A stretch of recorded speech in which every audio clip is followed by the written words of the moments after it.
Jake from San Francisco, do you think the Main Event Mafia helped ruin TNA in 2008?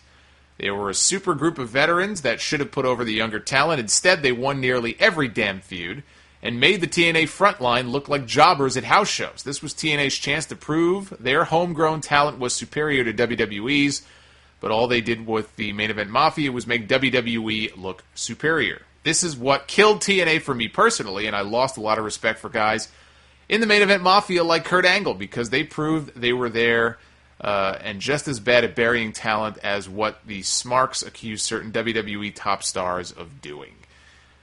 It's shocking that an angle based off the NWO, including old NWO guys, by the way, Kevin Nash, Scott Steiner, failed to put over any new talent and won most of their matches. What a shocking revelation that is.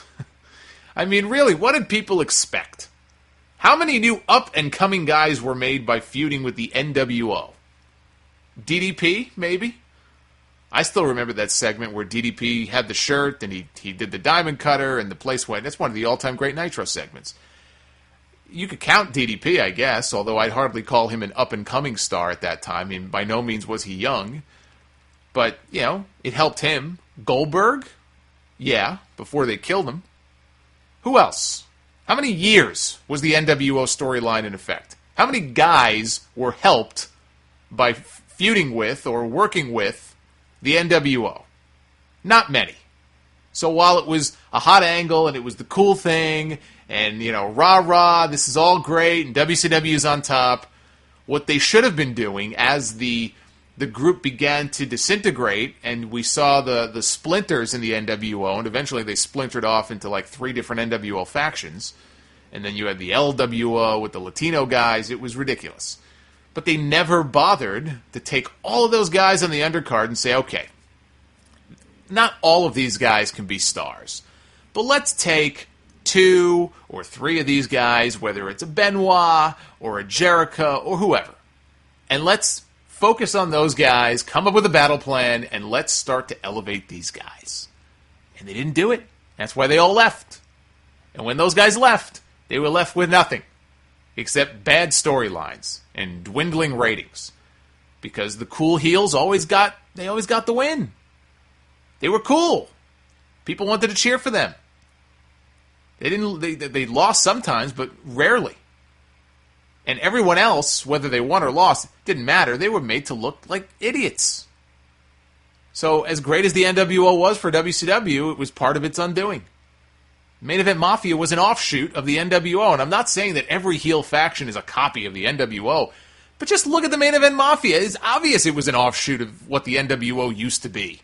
It had old NWO guys in the group.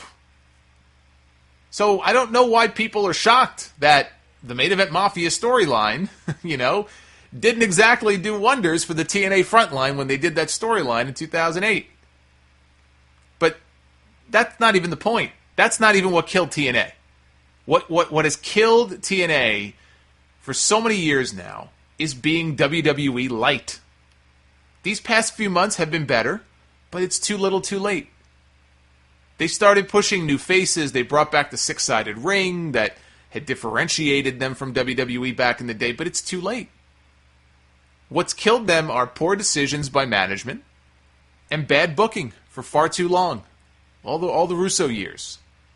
WWE can get through bad booking because they're so damn big, and they could always make money somewhere else if, let's say, ticket sales start to go down. Pay-per-views are not doing as well. Well, yeah, they're not going to do as well because they're launching a network. But they always had different areas where they can make money. It wasn't like, oh shit, if we start to stumble in terms of our creative and the people aren't buying into these feuds and we're not making new stars, we're dead. We're going to go bankrupt. This company's going to cease to exist. They've gotten so big that it's going to take a lot more than that to put WWE out of business. Unfortunately for TNA, they don't have that same luxury. Being number 2 does not afford you the same luxury. That's why you're number 2.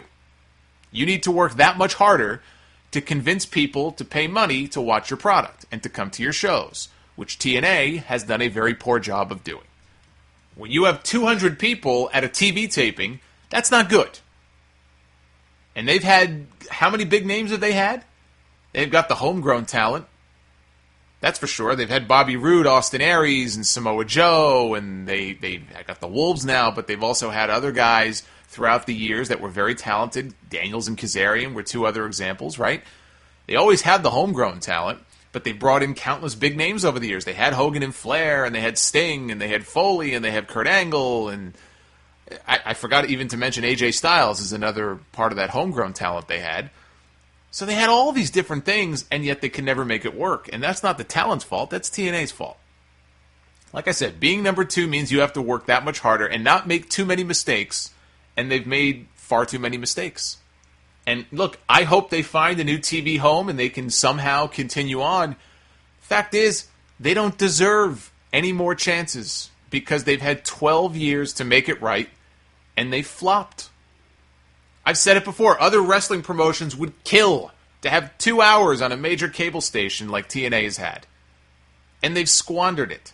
They have no one to blame but themselves. They don't deserve a lifeline. They need to sink or swim on their own, and if they sink, well, you can't say they didn't have enough chances. The Main Event Mafia is one small part of TNA's history. I am not going to blame the Main Event Mafia for TNA's downfall or beginning the descent for TNA. It was part of it, but a very small part of it.